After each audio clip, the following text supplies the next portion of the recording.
Welcome, Dr. Epic here. What we're going to do here is finish our discussion about the debate over universal grammar. And last time we talked about how the syntactic structures actually fit together. We're going to then take Chomsky's argument to its next stage, talk as per this table of contents up above me, and then we're going to talk about little ponies, recursion, head first, head last, pro-drop, pro-null drops, the language acquisition device, and the nature of time itself. That's all what we're going to deal with. I always deliver on my promise of ponies. There's a little pony. And of course, we visited this last time. The small pony in the zoo is very cute. And you should have a phrase structure tree of this sentence in your notes. But what I want you to do is just think about the sequence of the phrases. Is it prepositional phrase, noun phrase, verb phrase, noun phrase, prepositional phrase, verb phrase, prepositional phrase, noun phrase? What is the sequence of the phrases in the structure? You should be able to tell that pretty easily. And if you do, you've got a pretty good grasp so far on how the beginning of universal grammar functions. And now we're going to get into the more complex components of universal grammar. Again, there is our utterance construction up above. Sentence consists of various phrases, noun phrases, verb phrases, or prepositional phrases. Each of these things are constructed differently and then arranged in a meaningful utterance. And a key element of this is the ability to put one phrase inside of another phrase. And that, of course, is called recursion. And recursion plays a fundamental role, and it is a central mechanism of the syntactic structures described when Noam Chomsky came up with universal grammar. Now, in terms of recursion, with this mechanism of recursion, humans are capable of uttering an infinite set of sentences, infinite varieties, as one thing goes inside of another thing goes inside of another thing. And there we have a sentence right over there. This is a completely grammatically correct sentence.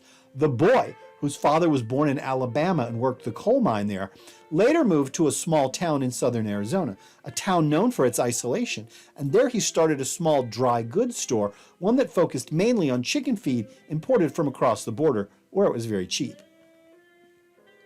I'm not going to ask you to do a phrase structure tree for this sentence, and I've already given you the sequence of the phrases, right there.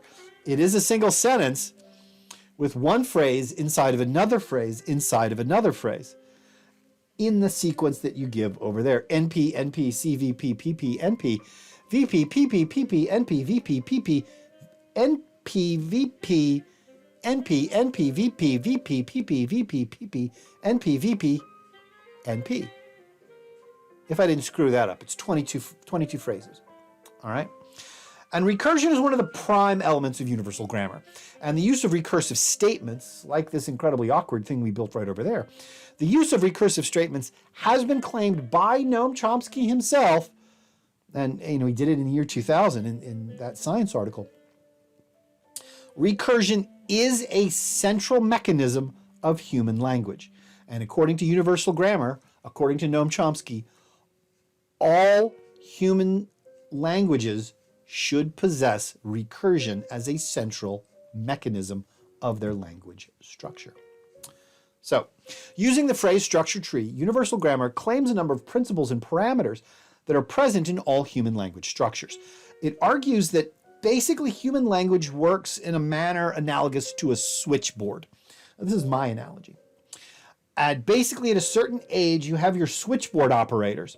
And these switchboard operators determine how the individual will use a set and limited number of structural options that are present in each and all human languages.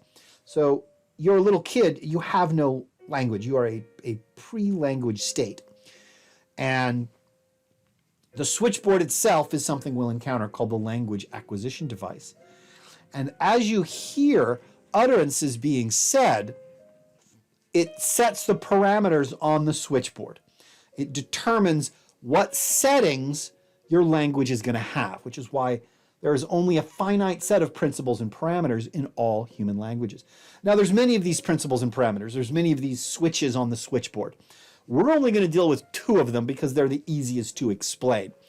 head parameter and something called pro-drop parameter. Head parameters are the variation in the order of syntactic elements. Nouns are either, languages are either considered to be head first or head last in their phrase construction. And the heads are the central element of the phrase. Nouns in the noun phrase, verbs in the verb phrase, prepositions in the prepositional phrase. Let's take English.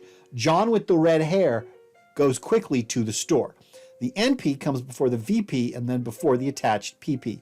John with the red hair goes. In the verb phrase, the verb comes before the other elements. Goes quickly. Verb is the head of the phrase, the indispensable element. Therefore, it will be first. Head first. With the PP, the preposition comes first, with the red hair, to the store. The prepositions are with and to, and they come at the beginning of the phrase, head first. Hence, English is a head first language.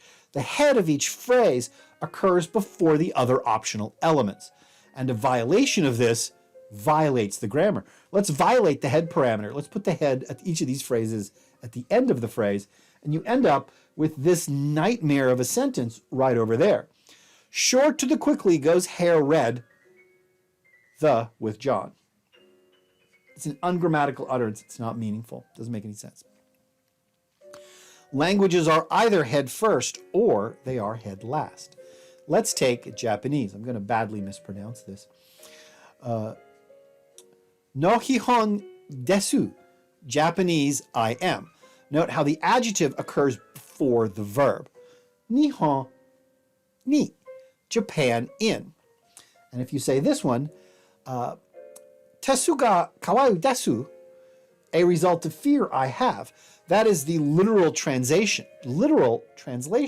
But please note, in these prepositional phrases in Japanese, the preposition comes at the end of the phrase. In Japan, Nihon ni, Japan in. So Japanese is a head last language. Prepositions, nouns, and verbs all occur in the final position within their respective phrases. English is head first, Japanese is head last. Let's do an exercise. What is the head parameter of Spanish? Me llamo Keith. Tengo miedo del resultado. Amo este libro en la clase. Is Spanish head first or head last? Are the head of each phrase coming at the beginning or at the end of their respective phrases? Now, in addition to head first and head last, we have something called the pro-drop parameter. It's also called the null subject parameter. And it's basically whether a verb requires a pronoun in front of it. Languages are either one or the other. They are either pro-drop or null pro-drop. Let's take English. I am going to the shore. Okay? Omitting the pronoun I makes the sentence ungrammatical. Am going to the store. It doesn't work. You need the pronoun in front of the verb. So in English, you cannot drop the pronoun before the verb. English, then, is null pro-drop. You cannot drop the pronoun.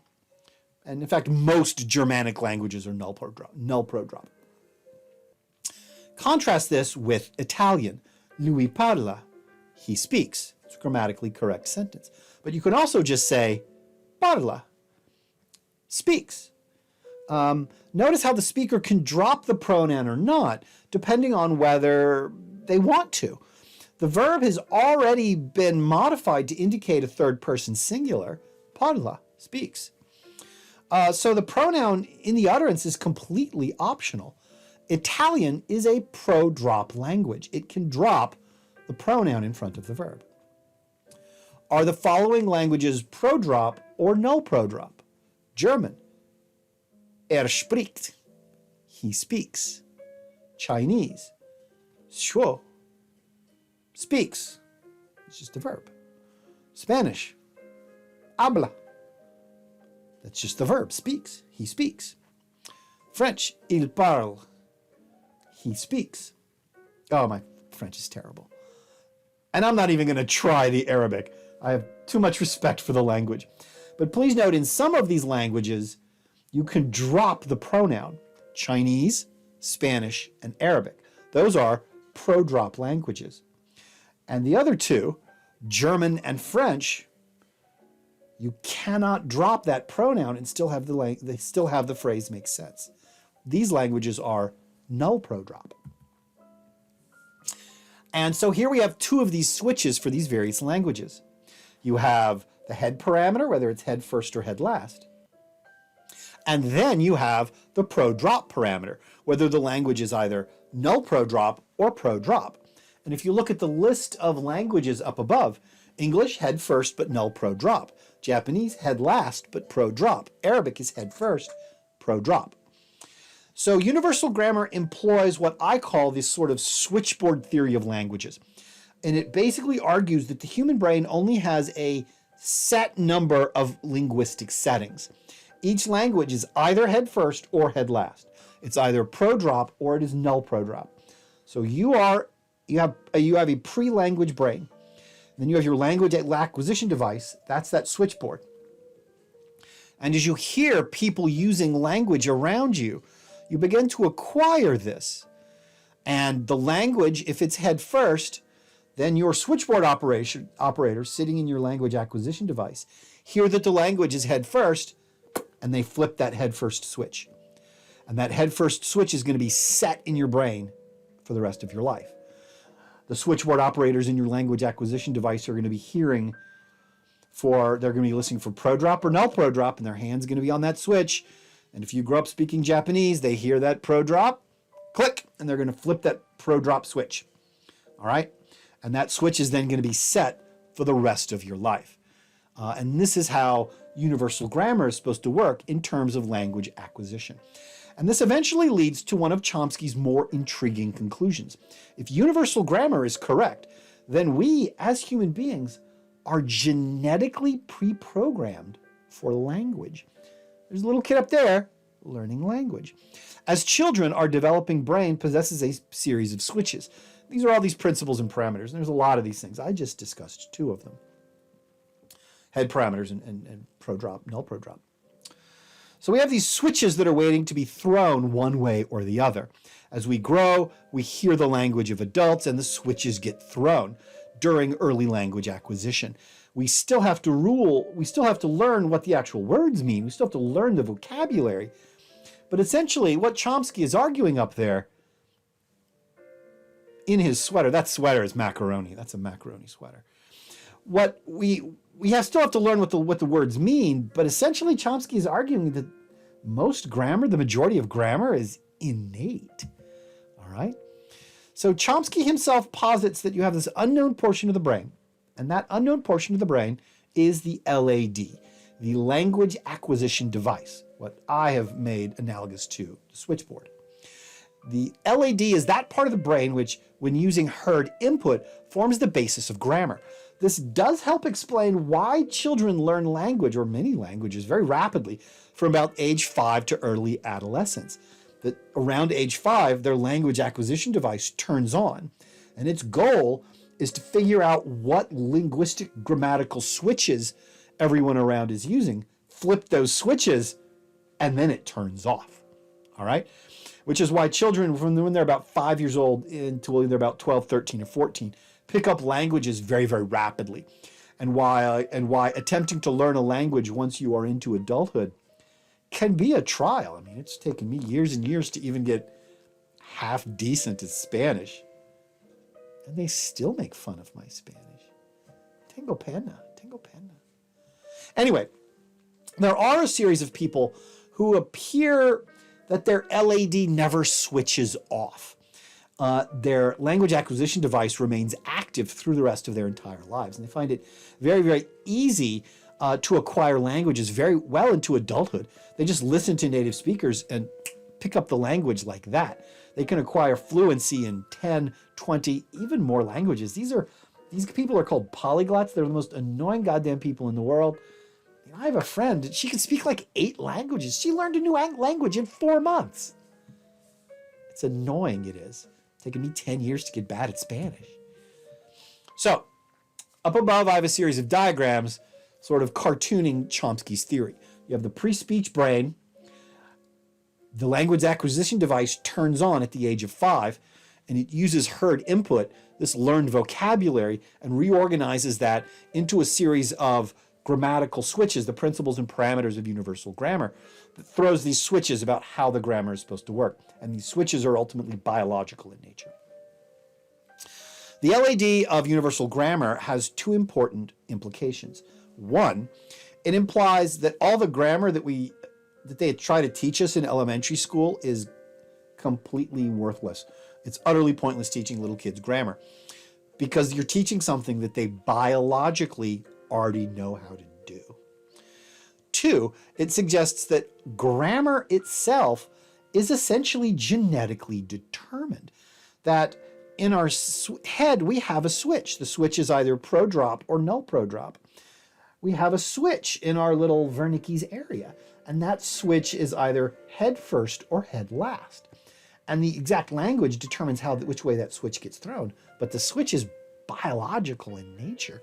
That, yeah, we have vocabulary, and you know, we can have to learn all the vocabulary, but the rules of grammar cannot be changed by cultural preference because they're biological. And Chomsky himself has strongly argued this second perspective. If grammar is biological in nature, culture cannot change it any more than we can change the color of our eyes or the shape of our heads. Now, back in 1957, this was hot stuff. This was totally radical in 1957. In 1957, this flew in the face of exactly how people thought that language worked. Specifically, it contradicted the principle of linguistic relativity, which is what people had been using in the early 20th century. And the principle of linguistic relativity states that culture strongly affects all levels of language. This is more widely known as the Sapir-Whorf hypothesis, named after the brilliant linguist Benjamin Whorf over there on the left and his teacher Edward Sapir. It argues that cultures change their language at all levels to suit their particular needs. And this is Benjamin Whorf's argument about how linguistic relativity worked back in the 40s and 50s. Whorf studied different Native American languages and used as a central example the use of time words among the Hopi. And the Hopi are a Native American people of the Southwest U.S. And if you haven't figured this out already, Whorf is an empiricist. Whorf is not sitting in his office putting together these grand schemes of universal grammar. Whorf is going out and speaking to people in the desert. And in this case, the Hopi. And that's a Hopi over there on the left. At any rate, according to Whorf, the Hopi language lacks specific nouns that refer to periods of time. The Hopi have no means to express, say, 2 years ago, or 3 winters in the past, or 2 years from now. The Hopi do not use time words as a mass noun. They do not use time as a noun, okay? They don't use distinct units. Instead, their time units work as kind of the same way adverbs work in English. It describes a period of time, but one that is going to constantly reoccur. It occurred in the past, it's occurring right now, and it will occur in the future. Translated into English, we take the English phrase, we harvest corn at the end of summer.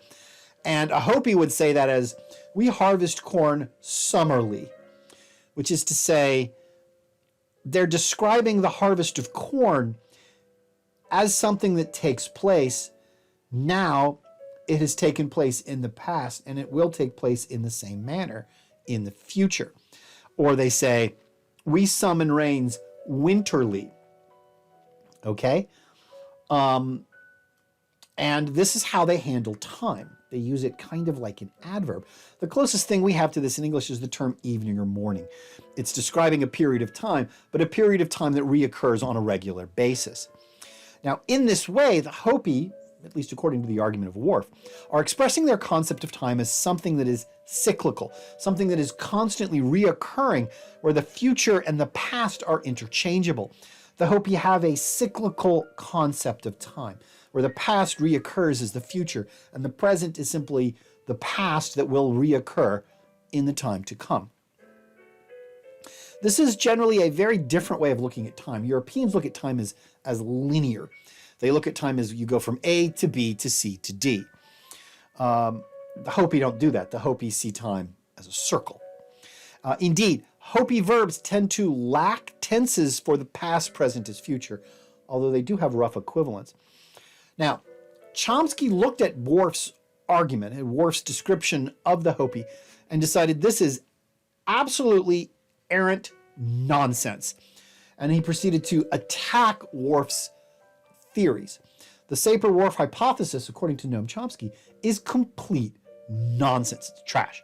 Universal grammar states the rules of grammar are genetically determined. So the Hopi must have past, present, and future tenses because that's the way the switch in the brain works. And anything else that argues is just pointless. The rules of grammar are genetically predetermined and, to a sense, biologically cannot be changed. Chomsky's syntactic structure and universal grammar dominated linguistics for much of the 20th century. While Chomsky himself has greatly modified his own program for studying language, the heart of universal grammar remains focused on syntactic structure and phrase construction and the LED as a biologically determined set of parameters for all human language. Worf's examples of differing grammatical constructions were either discounted or simply ignored. People just said, oh, Worf is wrong. But they never really specifically attacked his data itself. And this is why when David Everett started publishing his articles in the 90s and in the 2000s, and when he published the book, Don't Sleep, There Are Snakes, it caused such a huge splash, linguistically speaking. Everett's work clearly shows that the Piraha language does not use the element of recursion. They do not put phrases inside other phrases, which says that there is an upper limit to the size of the Piraha utterances. Language to the Piraha is not infinite. And if the Piraha lack recursion, if they lack this central element of universal grammar, then how universal can grammar be? And if universal grammar is supposed to be set biologically, it's not set for them. Is their biology different? No. If the Piraha lack recursion, they lack what is, according to Chomsky's argument, an essential biologically determined mechanism of human language. If they can lack recursion, it means that their culture can change the grammar. And that's not supposed to work according to universal grammar. If Daniel Everett is right, and one of the central tenets of universal grammar must be reconsidered. If culture can trump a genetically based grammar among the Piraha and the Hopi, then what other cultures have changed their grammar? Are those switches really biological in nature, or are they cultural?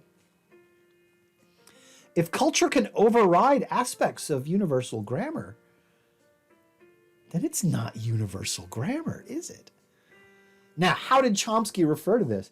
Chomsky responded to this new data in a very calm, very reasoned, very scholarly and adult manner.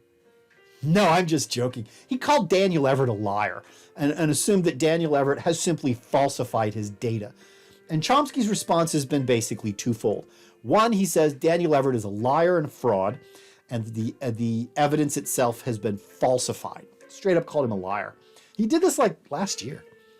And the second Chomsky's second response is said, well, even if the data is valid, it's irrelevant. All languages possess their own unique elements.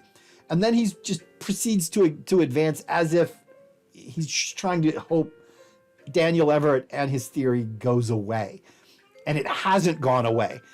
And this is kind of how the debate kind of just stopped. Daniel Everett provided very good data that aspects of universal grammar are not universal. And then Chomsky proceeded to just ignore him. So the debate kind of paused, at least for a while, and went into amber. But even that kind of pause indicates Chomsky is largely unable to respond to Everett's conclusions, to Everett's evidence, which strongly suggests Daniel Everett is right. Okay, and it is not universal grammar. It's, I don't know what it could be, merely widespread grammar? Commonly found grammar? Sometimes universal? Oh, it can't be sometimes universal. That's not macaroni. So Chomsky's inability to respond to Everett has largely left the stage to Daniel Everett, who appears, at least at this point in the debate, to have emerged triumphant. Daniel Everett is correct, and there are serious problems with universal grammar. It doesn't really seem to work exactly the way that Chomsky argues it does. And maybe this is because Chomsky is just very sensitive about, the central focus of his life's work being proven wrong. I don't know. Daniel Everett is no shrinking violet. He's out there giving talks. He's publishing books. He is advancing the concept of human knowledge. He is out there. He's not calling Chomsky a liar. And at least for the moment, it seems that Everett seems to have emerged triumphant. He has won the debate. And that was the argument over recursion and universal grammar.